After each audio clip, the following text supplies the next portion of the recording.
Hello there guys, welcome back to a short online tutorial. Today we're based in Adobe Photoshop and it's your good friend Jack from Blue Sky Graphics back again to show some cool stuff. What I'd like to do today guys is show you how to make a spotlight effect easily in Adobe Photoshop. A really cool idea that you can implement if you have an image of someone shining a torch, a mobile phone. And what we want to try and do is make it as realistic as we can get it. So first of all, what I need to do is I need to use my polygonal lasso tool and create a selection in the area I want the shine to be. Let's say around here, like so. Wonderful. Then what I'm going to do is use my gradient tool here. I have a preset gradient of a white going into another white, but having the opacity taken down.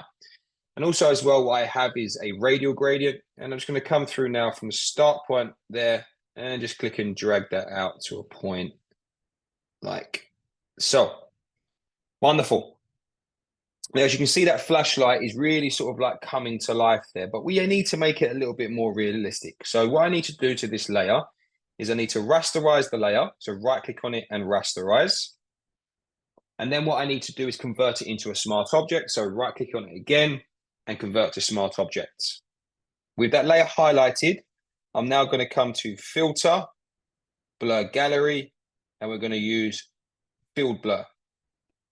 I'm going to move my original point down here, like so. And just by simply clicking, guys, I'm going to add another point up here. And what we're able to do is we're able to enhance the blur or make the blur a little bit smaller. So just by clicking and dragging that line around there and click here, and I'm going to make that a little bit smaller there, like so. Okay. Now, if we press OK, maybe increase the blur just a bit up here, let's say, nice.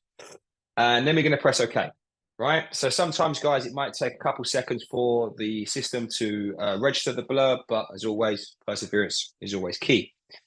Now, what we want to try and do is make it a little bit more realistic, okay? So what that would entail us to do is to create a blending mode.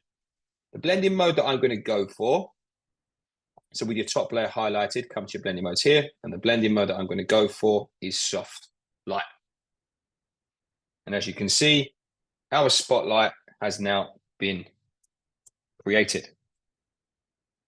If you're interested in finding out more about the school, the courses that we offer, please take a look at our website at blueskygraphics.co.uk.